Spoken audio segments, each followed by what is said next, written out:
千军万骑以迅雷不及掩耳之势杀入战场，铁蹄踏碎寂静，战马的嘶鸣与刀剑交击的声音交织成一首死亡的交响曲。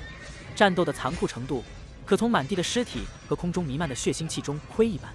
突然，弓箭如雨后春笋般密集射出，屠原军的进攻步伐被迫停滞，许多勇猛的战马倒下，骑士们不得不在战场上重新组织防线。紧接着，蒙古轻骑兵如同猛虎下山，凶猛无比地扑向屠原军的阵营。戴克利此时面容上露出前所未有的凝重，混合着一丝惊慌。这场突如其来的攻击让他意识到，面前的这支大军与以往遭遇的反抗军迥然不同，他们的战力、体格与士气都远超屠原军所预料。在戴克利的命令下，屠原兵迅速组织起坚实的防御阵型。然而，蒙古轻骑兵的攻势如同波涛汹涌，几乎瞬间便冲破了屠原军的防线，激烈的近战战斗立刻展开。一名屠原士兵挥舞着长矛勇猛冲锋，但面对蒙古铁骑的凶悍与狡诈，他很快就陷入了苦战。双方的力量悬殊，使得屠原士兵在激烈的肉搏战中处于下风。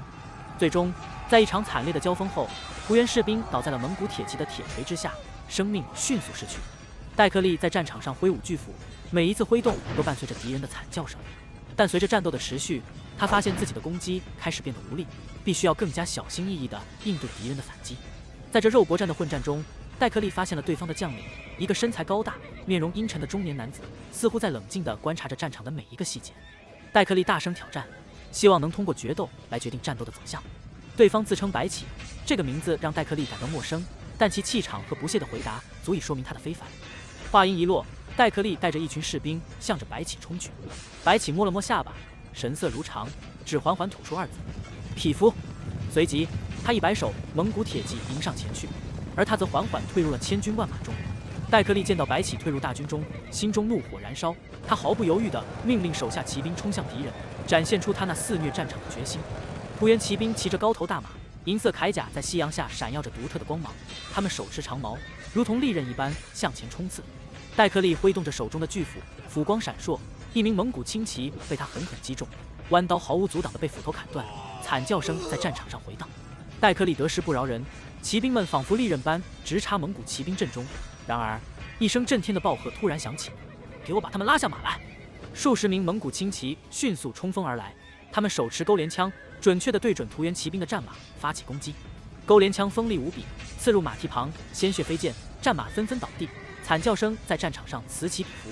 戴克利的战马虽未被钩中，却被挡住了前进的路线，让他怒火中烧。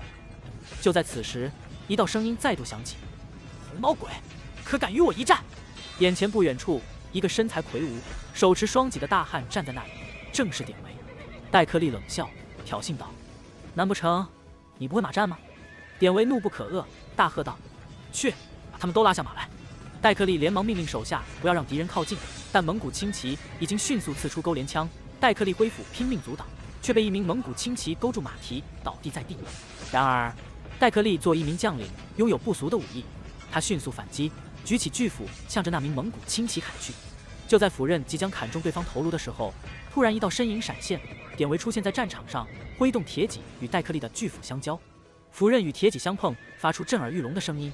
戴克利感到一股巨力传来，他连忙举起斧柄抵挡，但斧柄几乎要被典韦的铁戟压断。战场上的众人纷纷后退，留出一片空地。他们心知这两人之间的对决绝非等闲之辈可以接近。戴克利咬紧牙关，斧柄已经有些弯曲，他拼命挣扎着要站起来，但典韦的力量如山一般，让他无法抵挡。典韦怒吼着，将双戟压得更重。戴克利顿感窒息，终于跪倒在地，但典韦却并未善罢甘休，他更加用力，要求戴克利跪服。戴克利奋起反抗，但斧柄已经承受不住巨力，最终他跪倒在地，心中满是羞愧与怒火。跪下的瞬间，戴克利脸上浮现出愤怒之色，眼中似有火焰在燃烧。这种屈辱只有在面对帝国皇帝时才会出现，但今日却在大前人面前屈膝，对他来说是前所未有的耻辱。戴克利心中羞愤难当，内心燃起了强烈的愤怒，渴望立即站起来将眼前这个狂妄的敌人击溃，但他无能为力。他的双膝沉重地跪在泥土上，却感觉到一丝解脱，仿佛泥土将他束缚的枷锁解开了。就在这时，一阵冷笑声响起：“来到这片土地，你打算得到土地的许可了吗？”戴克利抬头望去，只见典韦冷笑着站在那里：“不要得意，我们屠原国兵强马壮，迟早会将这片土地夺回。你们大前女帝也不配享用这片土地。”典韦的话语带着嘲讽：“这片土地不属于他，而是我主公镇北王的。不仅如此，即使是你们屠元国的土地，也未必能保得住。哈哈！戴克利的脸色顿时变了。他之前或许并未太在意，但经过这场战斗，他已经感受到了强烈的危机。几天前，他就听说在与屠元接壤的北库草原，被镇北王率军前去剿灭了所有胡马。当时这个消息传到屠元时，他们感到震惊。而今日，这支北凉大军突然出现在西京，让他感到了一种不祥的预感。戴克利开始意识到，镇北王的野心已经大到不仅仅是想要夺取大钱，甚至还可能……就在这时，一声冷哼打破了沉寂：“你还不够强大啊，让我尽兴的机会都没有。”戴克利顿时看到典韦一脚朝着他踹来，他无法躲避，只能硬生生地承受这一击。随着一声巨响，他被踹飞了好几米。戴克利闷哼着，口中喷出一大口鲜血。刚刚那一脚几乎将他打得支离破碎。将军，您没事吧？几名屠元兵急忙上前关切地询问。然而，典韦已经大步走来，手中的铁戟挥舞得风起云涌，阻挡在他们面前的屠元兵根本不堪一击。片刻之间，典韦已经杀到了戴克利面前。戴克利拼命地站了起来，看到典韦再度杀来，他眼中充满了惊恐。他从一旁的屠元兵手中抢过一根长矛，迎着典韦的铁戟刺了过去。典韦瞪着双目，身子一侧，用胳膊夹住长矛。戴克利惊慌地想要抽回长矛，但长矛纹丝不动，完全无法收回。他心中焦急，大声呼喊着让人们制止典韦。然而，典韦却哈哈大笑，一转身将夹在胳膊中的长矛扭断。与此同时，几名屠元兵冲了上来。尽管有人被铁戟打死，但仍有人成功抱住了典韦，铁戟也被紧紧抓住。戴克利松了口气，但典韦却笑道：“抓住我的铁戟又有何用？”他解开了手中的铁戟，拔出腰间的宝刀，银光闪烁间，鲜血飞溅。围观的屠元兵们心中一紧，下一刻便感到了脖梗一凉，几颗人头滚落在地。戴克利瞪大了眼睛，惊恐万分。他原以为典韦只是一名力大无穷的战士，却没想到他的刀法如此凌厉。典韦踢开倒在地上的尸体，冷笑道：“来，再试试我的刀吧。”说罢，他向前一跃，如猛兽般扑向戴克利。戴克利全身颤抖，周围再无人能拦住这个野兽般的男人了。他举起断裂的长矛，但典韦的刀却已经劈向他的面门。戴克利眼睛一紧，那刀刃正朝着他张开的嘴巴劈来。在一瞬间，刀光闪过，嘴角被割开，牙齿被击碎，后颈骨也断裂了。刀刃直接从他的嘴里划过，将他的头部一分为二。典韦沉着脸，在戴克利的尸体还未倒下之前，就伸手抓住了那一半头颅，提了起来。而戴克利的尸体则沉重地倒在地上，颈部还连接着下巴。这可怕的景象让围观的人心惊胆战，甚至有些屠元兵看到这一幕后，纷纷转身逃离，根本不敢靠近典韦一步。而张掖正站在一处土坡上，遥望战场，看到戴克利被典韦一刀杀死，他浑身一震，握紧了拳头。这个敌人力量强大，伏法惊人，之前无数西京反抗军都在他手上丧命，但现在面对北凉大军的这位猛将，却被斩杀成这样。这一刀实在是太狠了。张掖心中澎湃，仿佛自己就是那个挥刀的人。他喃喃自语：“干得好，真是干得好！如果我们的大前军队每个人都像这位勇士一样强大，谁还敢欺凌我们？不知道秦泽是从哪里找来这样的部将，居然如此勇猛。”此时，战场上的变化吸引了张掖的注意。他眼睛一缩，看到了一支重甲骑兵正形成合围之势，准备发动冲锋。在号角声中，其后紧随的重甲骑兵们如同铁壁一般稳步前进。白起的战术早已布置妥当，首轮箭雨飞射，为接下来的厮杀埋下伏笔。轻骑兵们巧妙地与屠元大军厮杀，引开他们的注意力，为重甲骑兵的合围创造了机会。典韦手持戴克利的头颅，嘲讽着敌人的软弱。屠元军副将意识到了危险的迫近，急切地呼喊着，指挥士兵们向缺口撤退。而此时，一道熟悉的声音传来，霍去病紧急提醒典韦等人不要回头，迅速撤离战场。轻骑兵们听从命令，快速撤离，而霍去病则指挥弓箭手们放箭封堵敌人的退路。箭雨如流星般射向敌人，尽管屠元兵们设法躲避，但战马却成为箭雨的主要受害者，导致混乱不堪。屠元军副将感受到绝望的袭来，他们无法阻挡铁骑的冲锋，只能选择冲出重围。然而，重甲骑兵们已经密密麻麻地包围了他们，无情地发起了攻击。长枪撞击着屠元兵的防御，鲜血飞溅，惨叫声此起彼伏。在战场之外，张掖等人目睹着这一幕，他们不禁震惊于蒙古骑兵的威力。而秦泽则在战场中展现出了无畏的英雄气概，率领大军摧枯拉朽，令人心悦诚服。张掖心中涌起对秦泽的崇敬和信任，相信只有他才能领导大前重回巅峰。在这场残酷的战斗中，屠原大军节节败退，而蒙古重甲骑兵则以铁壁般的气势彻底压倒敌人。这一幕仿佛重现了昔日赤焰军的辉煌，令人心潮澎湃。张掖内心暗自祈祷，希望这位英雄能够领导大前走向新的辉煌。当夜色覆盖了平原，星光微弱，战场上火光燃烧，尸骸遍布，鲜血染红大地。蒙古轻骑手穿行在尸骸之中，无情的结束每一个还有一丝生机的尸体。突然，2个尸体在尸堆中爬起，拼命朝着远处逃去。他们的脸色苍白，身上血迹凝结，动作艰难，但逃命已成唯一追求。远处传来哨声，紧接着是嘲笑声，令他们心生绝望。他们发现几匹战马无人看管，奋力奔向马群。骑上马，他们激动的驱驰，心中涌起一丝幸运。他们终于逃出了那个地狱般的战场，向着边境军营飞奔而去。火光中，战场上的狼藉景象让张掖和西京反抗军们心中震撼。原本几乎不可战胜的敌人，如今却被援军彻底碾压，屠原兵溃不成军，令人振奋不已。突然，一阵马蹄声响起，众人抬头望去，见秦泽骑马缓缓而来。张掖心中激动，快步跑向前去，却渐渐收敛了情绪，因为身后的反抗军纷纷跪倒，向秦泽行礼。张掖也欲跪下，却听到秦泽的声音：“起来吧，诸位，不必拘泥于这些礼节。今日你们的阻挡，挽救了西京。”秦泽的言辞充满血性，让众人感到自豪。秦泽指出屠原国的野心，宣称要打得他们怕，不敢轻易来犯。这番话激励了众人，纷纷高呼壮志凌云。秦泽下马，走到众人面前，表达了对西京的关切，并承认自己未能及时赶到的愧疚。众人对秦泽的到来表示感激，认为如果不是他及时赶到，西京早已沦陷。张掖更是慨叹多年不见，形势已生变。秦泽表示要保护西京，立场坚定，这让张掖心中的怒火再次燃起。他指责金风鸾的背信弃义，激起了众人的愤怒，纷纷谴责朝廷的决策。张掖揭露了金家暗中的阴谋，指责金风鸾是真正的罪魁祸首，要求清君侧。众人听罢怒火中烧，纷纷高呼要废除金风鸾，支持秦泽登基。在火光映照下，众人的呐喊声汇聚成一股澎湃的怒火。他们誓言要为西京的尊严而战，誓言要为正义而奋斗。在众人激昂的呼喊声中，秦泽面色愧疚，谦逊地说道：“我所做的不过是尽一己之力，远远称不上什么功绩。”他的声音低沉而坚定，仿佛受到了内心深处的呼唤，他才得以站在这里，面对众人的期许和信任。张掖站出来，用响亮的声音说道：“如果每个人都认为为百姓做些事是理所应当的，那这个世界就不会有乱局。北凉饥荒，屠原侵略，都是因为那些权贵漠视百姓，只顾着自己私利。”他言辞激昂，声音如雷霆般震撼着众人的心灵。众人纷纷跪拜在秦泽面前，高呼着他的名字，希望他能领导他们推翻现政权。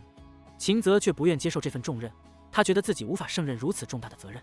张掖气愤地质问秦泽是否害怕对抗现政权，甚至愿意为他献出生命。他指出民心已寒，需要一个像秦泽这样的领袖来振奋人心。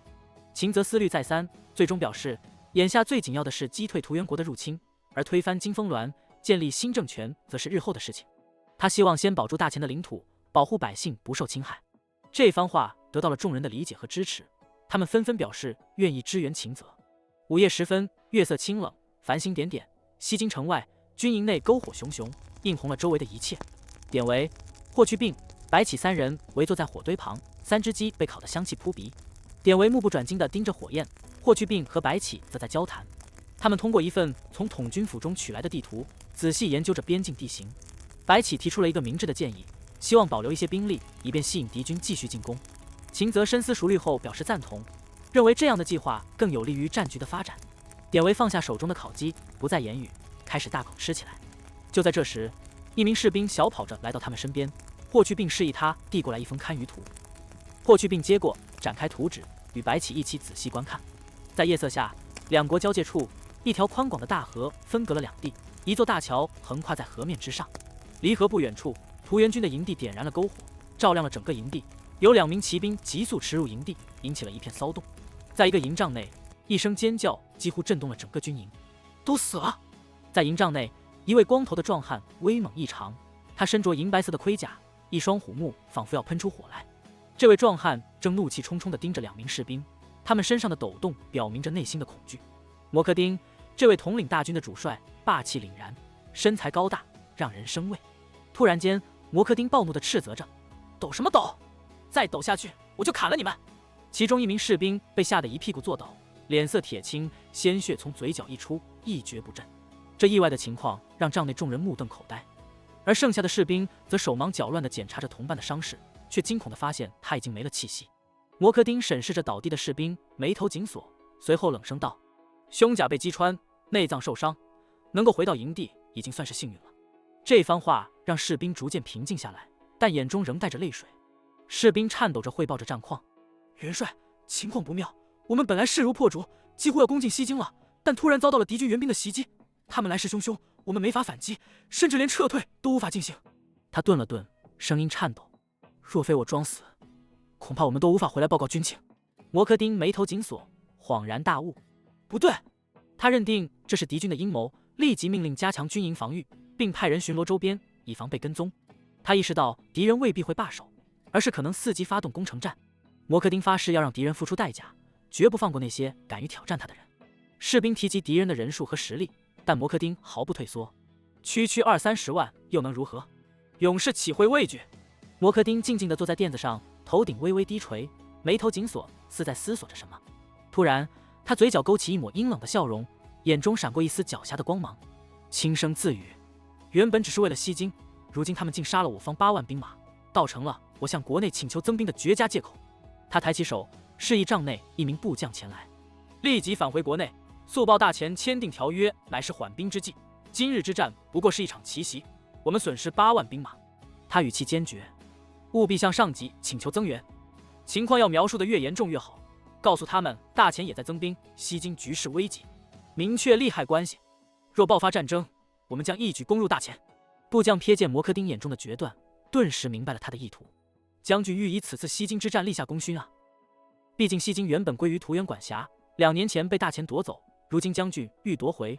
若击溃大前军队，不但可收复西京，甚至西京之外的土地也可纳入囊中。想到此，他向摩柯丁点了点头：“元帅，我立即执行。”正当他欲离开营帐时，摩柯丁照之止步，开口道：“不过，如果对方见到我们增援，很可能会退守城中，准备进行防御战。你回国后紧急调运攻城器械。”部将立刻答应，匆匆带人离开。摩柯丁则仔细询问士兵战况，待了解清楚后，摸了摸下巴，思索着接下来的应对之策。随后，他挥手唤来另一名部将，命他立即开始砍伐树木，筑起防御工事。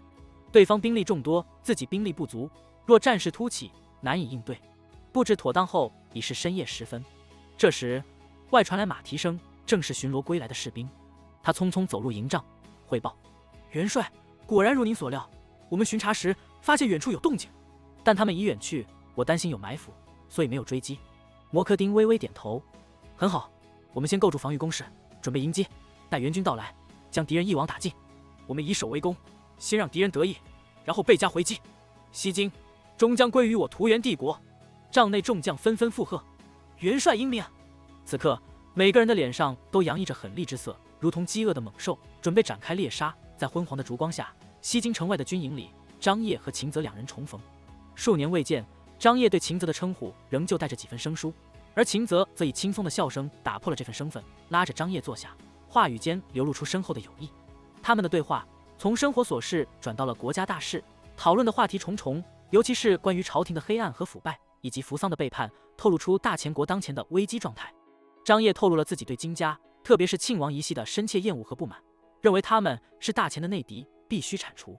他们揭露了金家与扶桑的勾结，对大前的背叛，以及朝廷对外的虚假宣传。2人的对话还涉及到了大前国的兵力分布，尤其是庆王掌握的神机营的强大。张掖虽然赞赏秦泽手中的兵马和民心，但仍然提醒秦泽，要想一举推翻金风銮的统治，还远远不够。他们讨论了未来的计划，包括撰写讨贼檄文，号召天下百姓起义，以及可能面临的长期斗争。张掖眉头微皱，心头不禁生出一丝疑惑。他注视着秦泽脸上的笑容，试图理解其中所蕴含的意味。片刻后，他轻咳一声，开口道：“秦泽，你的意思是5年的时间还不够？”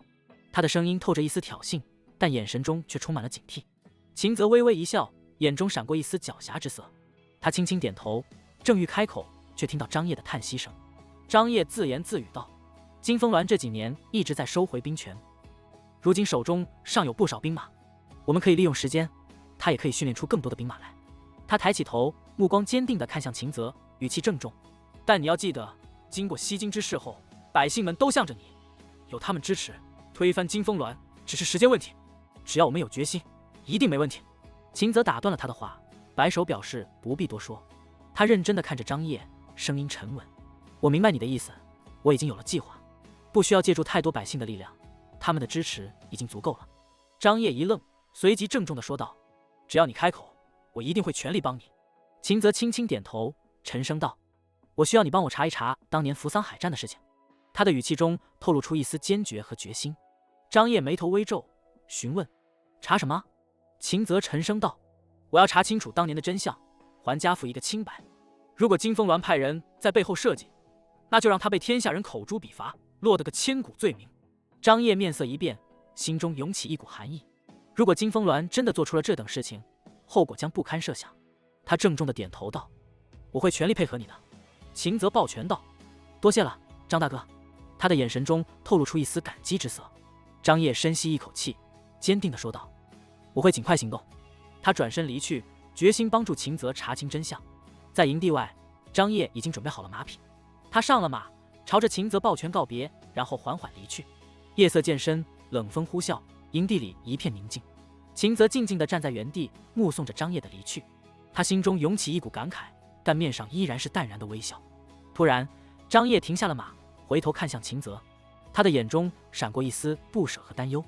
他说道：“秦泽，你要小心，不要逞强。”秦泽微笑着点头：“我知道该怎么做。”他的声音坚定而自信。